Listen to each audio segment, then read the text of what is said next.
विष्णु गुरुदेव महेश्वर गुरु साक्षात् परब्रह्म तस्मै श्री गुरवे नमः। श्री राजयोगी गुरु शिष्यं निजानंद दीक्षितं गुरुश नरसिंह योगी नामांकितं सद्गुरुते नमो नमः।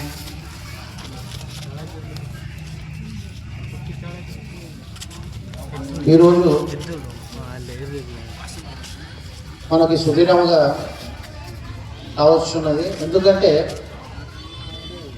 ఎంతో సమయం మనము ఏ కాలం నందు వ్యర్థం చేస్తున్నాము. మనం ఈ గురు పూజ కార్యక్రమం పాల్గొని మన జీవితంలో ఇది ఒక సుదీర్ఘంగా నేను భావిస్తున్నాను.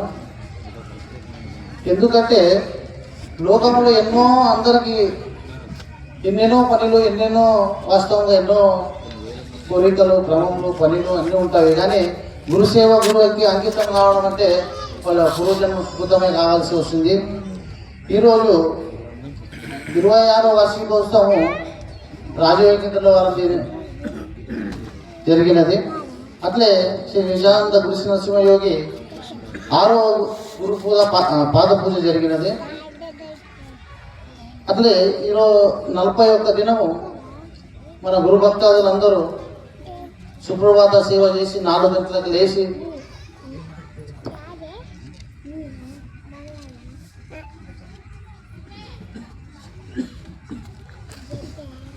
ఈ 4 గంటలు లేచి వాడు వచ్చి గురుసేవకు వచ్చి సుప్రభాత సేవ చేసినారు. అలాగే ఆ నరసింహయోగి ప్రబోధయంలో ఎంతో చాలా చక్కగా శ్రద్ధ భక్తులతో విని ఎంతో మందిని ఆయన మహనీయులుగా కొంతమందిని తయారు చేసి ఉన్నారు. ఆయన బోధ విని ఎంతో సదృఢంగా చక్కగా క్రమంగా ఈ పరిపూర్ణ ప్రబోధని చక్కగా వాళ్ళకి చెప్పి వాళ్ళని ఇప్పుడు మన ప్రబోధనకు ఏ గురు కార్యం కానీ వాళ్ళు కంకణబద్ధంగా నిమ్మడి గురుసేవని చేస్తుంటారు. వాళ్ళకు కూడా నేను ధన్యవాదాలు తెలియజేసుకుంటున్నాను. ఈ వేదిక సోదర సోదరిమణులు కూడా వాళ్ళకు కూడా నేను హృదయపూర్వక నమస్కారం తెలియజేసుకుంటున్నాను. ఈరోజు పొద్దున సుప్రభాతం గురుగీతా పారాయణం తర్వాత జెండా ఊరేగింపు చేసుకుంటూ అనుష్ఠాన పూజా కార్యక్రమం ముగిసింది. తీర్థ ప్రసాదం ఎందుకు మన బోధ ఇంత ఇష్టంగా ఉన్నది, ఎందుకు మన అసలు సాంప్రదాయం అని ఇంత గొప్పగా చెప్పుకుంటున్నాము, అహంకారం వదిలేయాలని కలిసి చెప్తున్నాము. అహం పదార్థరహితం అంటున్నాము. మన ఎక్కడ అహం పదార్థరహితం ఉంది మనము చూసుకోవాలి. ఎందుకంటే ఒకరిని చూపించేది కాదు ఈ బోధ, మనలోనే చూసుకోవాలి. ఈ పరిపూర్ణ ప్రబోధ ఎరుకని మాను అని చెప్తున్నది. ఎరుకని మానాలంటే ఎవరు? గురు ద్వారా ఆయన ప్రసాదం చేత ఎరుకని మానవచ్చు.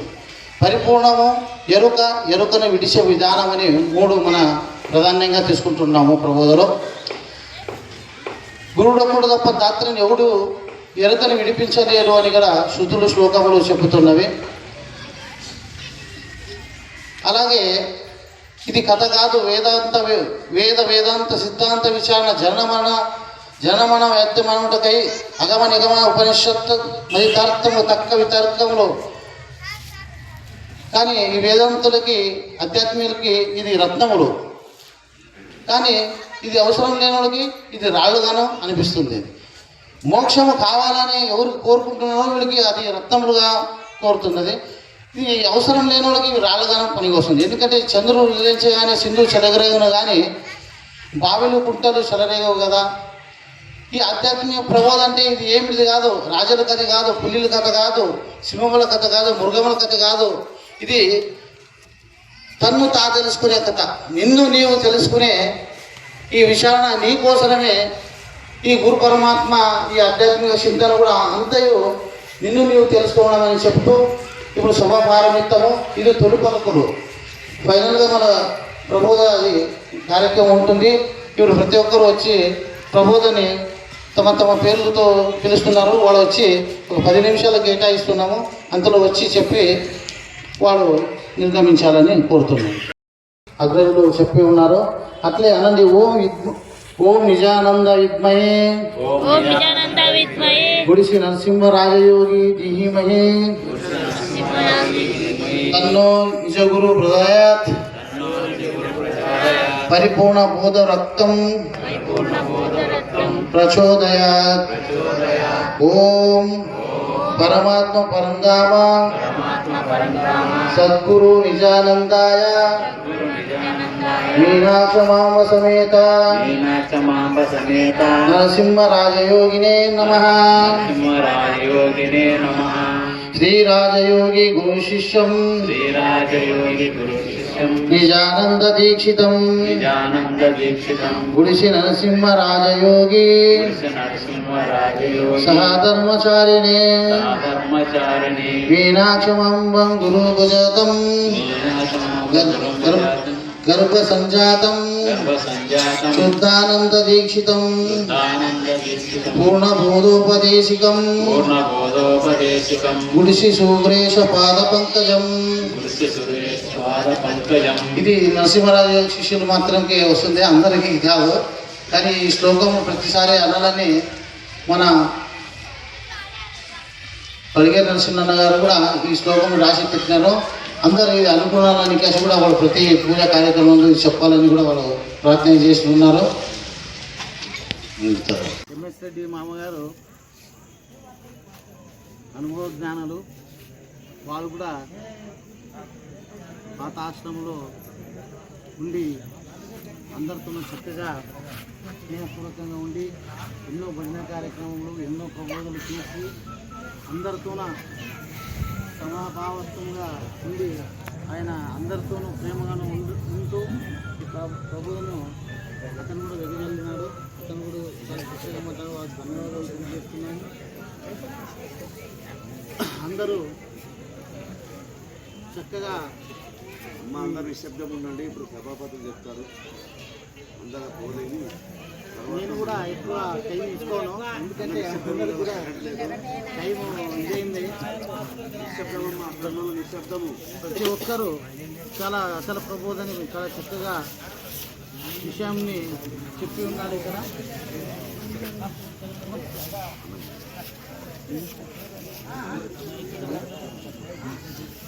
మీరు చెప్పండి,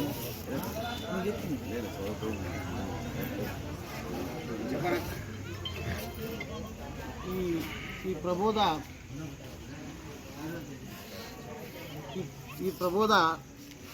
భ్రమరహితమైన ప్రబోధ. భ్రమేణత్వం భ్రమేణాహం భ్రమేణత్వం భ్రమేణ ఉపసకజనం భ్రమేణేశ్వరం భ్రమభవత్వం భ్రమమూలం ఇదం జగత్తు అని ఈ శ్లోకములో కర్మములు గుట్టు జంతువు, కర్మము వృద్ధి పొందు, కర్మమే జడునన్, కర్మమే జనులకు దైవము, కర్మమే సుఖదుఖములు మూలమదిప అని కలిసి చెప్పి ఉన్నారు. అయితే ఈ శ్లోకం యొక్క సర్వము భ్రమ వల్లనే కలుగుచున్నదని దాని భావము. భ్రమ అయినా, కర్మ అయినా, వాసన అయినా, భ్రాంతి అయినా ఒక్కటే మాట భేదములు. శ్లోకం భావం బట్టి మోక్షములకు ఏమి కావలసినది అని విశ్లేషించగా బ్రహ్మమూలం ఇదం జగత్ అను వాక్యములో బ్రహ్మరహితం ఇదం మోక్షము ఏనో జనన మరణ రహితమైన మోక్షములకు భ్రాంతి రహితమే కావలసి ఉన్నదని కోరుచున్నాము. నేనేమి అంత ప్రథమ బోధగా చెప్తున్నాను. పరిపూర్ణ ప్రబోధ అసలు సాంప్రదాయం ఉన్నా కూడా ప్రథమ శిష్యులకు మొదలుకొని ఈ విషయం తెలుపుతున్నాను. శాస్త్రములకు 4 ఉపమాన ప్రమాణములు ఉన్నవి. ఒకటోది శబ్ద ప్రమాణము, రెండవది సందేహ ప్రమాణము, మూడవది ఉపమాన ప్రమాణము, శబ్ద ప్రమాణము, సందేహ ప్రమాణము, ప్రత్యక్ష ప్రమాణము అనే 4 ప్రమాణములు గలది. ఉపమాన ప్రమాణం అనగా విగ్రహదానం చేసేవాడు, అంటే మూర్తి పూజలు చేసేవాడు. శబ్ద ప్రమాణం అనగా మంత్రోపాసన తంత్రములు యజ్ఞాలు చేసేవాళ్ళు. మళ్ళీ సందేహ ప్రమాణం అనగా యోగాభ్యాసములు చేసేవారు, ప్రత్యక్ష ప్రమాణం అనగా ఉన్నింది ఉన్నట్లు తెలుసుకొని ఈ ప్రబోధను ప్రవేశపెట్టి గురుమార్గమును ప్రబోధన చక్కగా వింటూ 4 శుశ్రూషలు ఆచరించిన వాడు ఈ గురువు ద్వారా వస్తునిశ్చయ జ్ఞానం పొంది వారు ప్రత్యక్ష ప్రమాణంగా ఉన్నట్లుగా తెలుసుకునే వారని చెప్పవలసి వచ్చినది. ప్రత్యక్ష ప్రమాణం అనగా ఎంతటి వారికును భ్రాంతి రైతు పోదు. కానీ ఈ ప్రత్యక్ష ప్రమాణం తెలిసిన వారు ఈ భ్రాంతిని పట్టుకోలేరు. ప్రత్యక్ష ప్రమాణం తెలియనంత వరకు ఎంతటి వారికైనా భ్రాంతరహితం కాదు అని నా నమ్మకము. నిజము తెలిసిన వారిలో శృతులు, శ్లోకములు, ఉపనిషత్తులు, పద్యములకు చెప్పిన యథార్థముగాను ఉండవి. ప్రత్యక్షమునందున శ్లోకములు, శృతులు, ఉపనిషత్తులు, పద్యములు, గ్రంథములు ప్రపంచములు వేలుగా ఉండవి. దాంట్లో నిజము తెలిసిన వారివి ఉండవి, నిజము చెప్పిన వారివి ఉండవి, నిజము చెప్పలేని వారివి కూడా ఉన్నవి. ఇప్పుడు ఒక విషయము సత్యమై, నిత్యమై, కేవలంపై, నిరాకారమై, సచ్చిదానంద రూపాత్మక చైతన్యమై అని చెప్తున్నారు. చూడండి, ఇక్కడ సత్యమై, నిత్యమై, కేవలమై, నిరాకారమై అని చెప్పినప్పుడు 4 పరిపూర్ణ పరమాత్మకి పోలినవి. సచ్చిదానంద రూపాత్మకం అన్నప్పుడు మాయకి పోలినది. ఈ 4 పదములు పరమాత్మకి పోలినవి అన్నప్పుడు 5వ పదము ఎట్లయితే మాయకి పోలినదో ఇది ఎవరు కనిపెట్టగలరు? ఆ పరిపూర్ణ ప్రబోధయందు ప్రవేశపెట్టి వస్తునిశ్చయ జ్ఞానం తెలిసిన వారే ఏది మాయ, ఏది పరమాత్మకి పోలినవని కొత్త అవుతుంది. లేకుంటే అందరిలాగానే ఆ పరిపూర్ణ ప్రబోధ పరమాత్మకి నిష్కళంక పద్యములు కానీ, శ్లోకములు కానీ, శృతులు కానీ ఉంటాయి. అదే మాయకి పోలినవి సచ్చిదానంద స్వరూపమని, దేవుడని ఎన్నో విధాలుగా పిలుస్తూ ఉంటాం. జనులన్నీ దేవుడు తన సంకల్పం వలన మాయను పుట్టించి ఆ మాయకు ఒక సత్తా కొద్దిరించి మాయను తనకు సహాయంగా ఉంచుకొని జగత్తును పుట్టించినని ఈ ఎంతోమంది వేదాంతులు చెప్పుతుండ్రి. చూడండి, ఈ మాటలు ఎంతవారికినైనాను నిరాకారమనగా దేహం లేనివాడు. దేహం లేనప్పుడు కర్మేంద్రియములు ఏడుంటవి? కర్మేంద్రియం లేనప్పుడు సంకల్పములు ఎట్లు ఉంటవి? సంకల్పం లేనప్పుడు, కర్మేంద్రియాలు లేనప్పుడు మన ఈ ప్రపంచంని ఏ ఇంద్రియంతో పుట్టించాడు దేవుడు? అంటే ఈ మాయ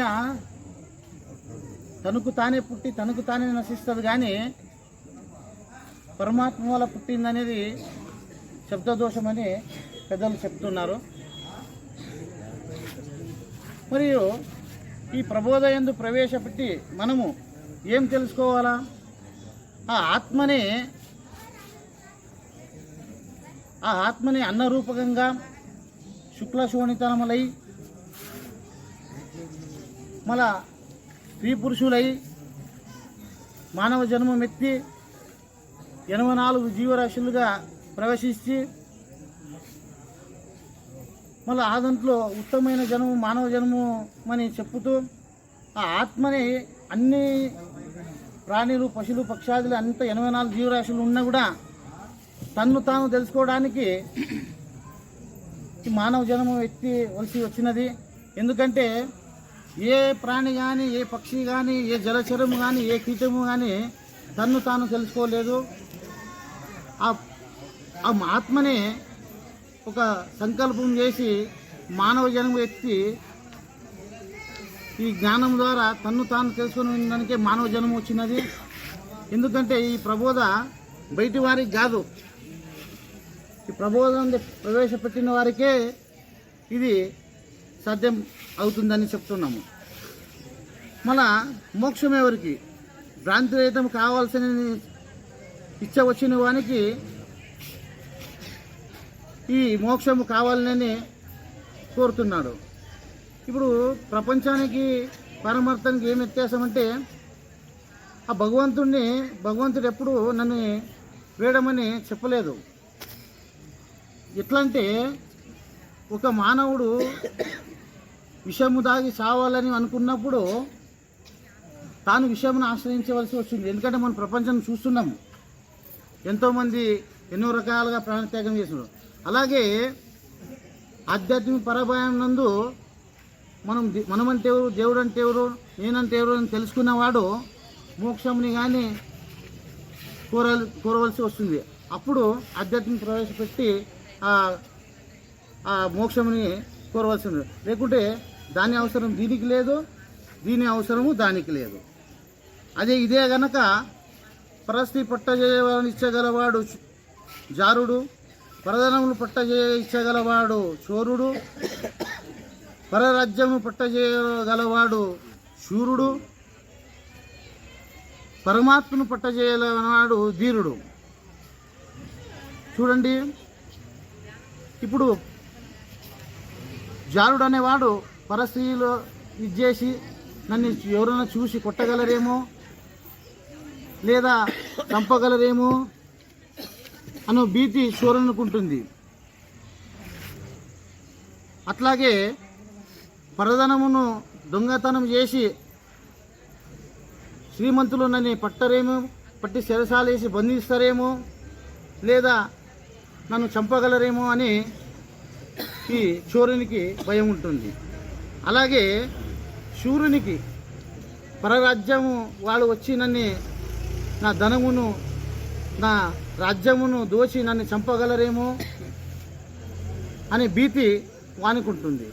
అదే ధీరునికి అంటే ధీరుడు అంటే మానవ జన్మ వ్యక్తి గురుపాదం బట్టి గురుసేవ మగ్నులైన వాడు. వానికి